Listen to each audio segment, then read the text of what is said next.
Olá pessoal, sejam todos muito bem-vindos mais uma vez para a continuação aí dos exemplos sobre combinações, permutações, questões elementares, básicas. Eu vou deixar aí na descrição do vídeo as questões e vamos logo para o que interessa, rapaz. Quarto exemplo. Cada pedra de dominó é constituída de dois números. Quantas peças diferentes podem ser formadas se usarmos os números de 0 a 6? Bom, vamos fazer o nosso esboço, né, que é pegar uns exemplos, né, de peças. Né?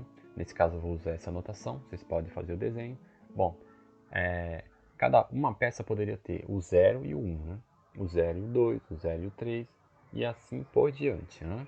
Então, com isso, conseguimos observar que a natureza do problema se trata de um par, x, y, né?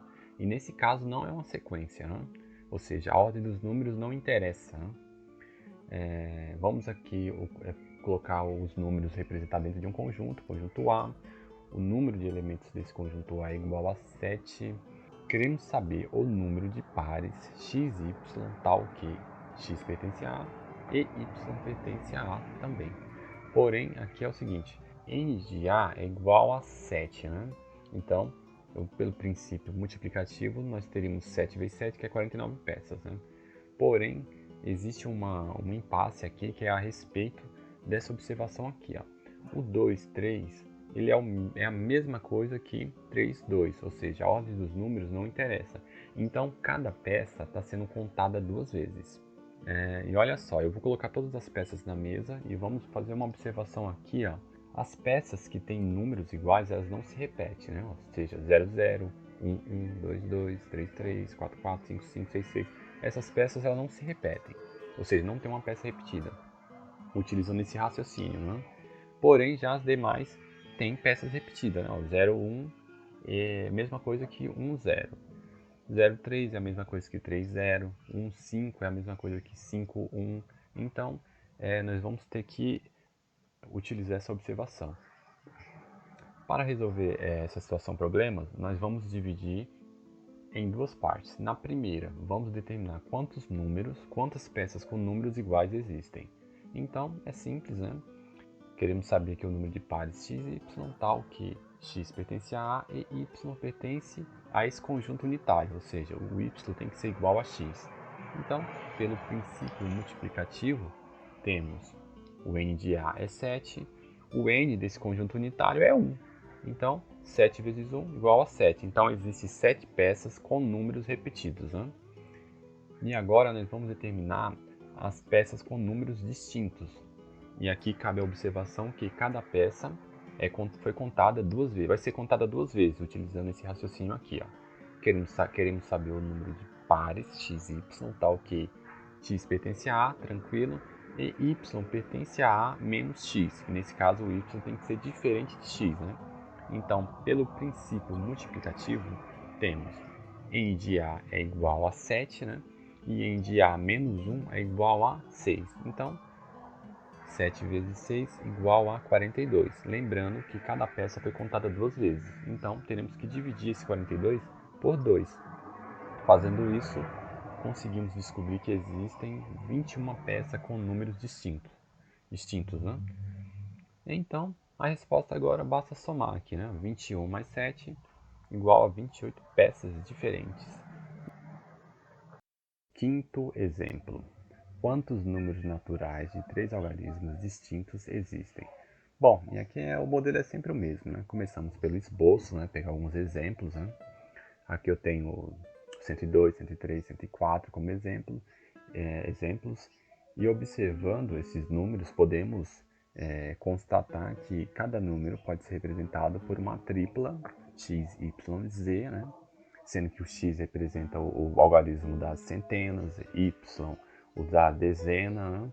E o z representa o das unidades. Então aqui eu tenho os elementos, né? O conjunto com todos os elementos, e o número de elementos desse conjunto é igual a 10. E aqui eu tenho a seguinte observação, olha só, os algarismos das centenas, eles têm que ser diferentes de zero, né? Então por isso que eu coloquei esse A com asterisco ali, ó. Então aqui eu tenho como se fosse um produto cartesiano ali, ó. A vezes A vezes A, né? E eu teria aqui eles representados desse formato aqui também, né? E observe que o primeiro conjunto seria referente às centenas, o segundo dezenas e o terceiro às unidades, né? Então aqui você observa, você falaria assim, ó, querendo saber o número de triplas x, y, z, tal que x pertence a A menos o zero, né? Y pertence ao conjunto A menos x, né? Ou seja, ele tem que ser diferente de x, e z pertence ao conjunto A e tem que ser diferente de x e y. Tranquilo, pelo princípio multiplicativo, temos o n de A asterisco, né? Que está sem o zero, né? É igual a quanto? A 9. N de A é 10, tirando um elemento que é o zero, fica 9. O n de A menos x, ele é igual a 9, né? N de A é 10, 10 menos 1, 9. E o n de A menos 2, 10 menos 2, 8, tranquilo. Pelo princípio multiplicativo temos 9 vezes 8 vezes 9, que é igual a 648 números distintos, né? Com algarismos distintos, né? Tranquilo, muito simples. Vamos para o próximo. Sexto exemplo. Quantos números naturais ímpares de 3 algarismos distintos existem? E pares. Bom, é uma variação da questão anterior, né? E vamos lá. O modelo é o mesmo, né? Porém, o problema não. E aqui, ó, vou colocar os exemplos, né? Os primeiros exemplos aí, 103, 105, 107, é a mesma coisa. É uma tripla, né? Se trata de sequência. Aqui eu tenho o conjunto A com todos os elementos, N de A igual a 10. Agora, gente, eu vou destacar os algarismos ímpares, né? Pois os números ímpares têm que terminar com algarismos ímpares. Então, vou destacar o conjunto B com todos os algarismos ímpares, né? O n de b é igual a 5, né? E aqui é aquela mesma observação. O primeiro algarismo, né, que representa as centenas, né? Ele tem que ser diferente de zero, né? E agora, o último tem que ser um algarismo ímpar, né? O primeiro conjunto não tem um zero, né? Que representa as centenas. As dezenas estão completo e as unidades só tem algarismos ímpares, né? Aí você fala, tranquilo, é que nem o anterior. 9 vezes 9 vezes 5. Você fala, beleza, vamos ver aqui, o que é que dá? 405. Você fala, nossa, 405 está errado, mas tá na cara que tá errado, rapaz. Olha só, 648 números com algarismos distintos, né? Se eu retirar esses 405 números ímpares, sobrar será os números pares, né? Segundo aí essa conta, né? 405 números ímpares e 243 números pares. É errado demais, rapaz. Não precisa de... Só precisa usar o bom senso para descobrir que isso aí tá errado. Então vamos lá, é o seguinte, queremos saber os números de tripla, tal que... E aqui é o seguinte, gente, existe uma regra que é implícita no estudo de probabilidade, que é o seguinte, pequenos problemas adiados costumam se tornar grandes problemas, né? Então aqui é o seguinte, o pequeno problema que nós temos aqui é definir os algarismos ímpares, né? Então vamos começar logo por eles, né? O Z, que representa as unidades, pertence ao conjunto B, né? Tranquilo. X pertence ao conjunto A, menos, ele não pode ser o zero e tem que ser diferente de Z. E Y pertence ao conjunto A, ele tem que ser diferente de X e de Y. Pelo princípio multiplicativo, temos. Aí aqui, gente, vale lembrar também daquela regrinha lá da multiplicação, né?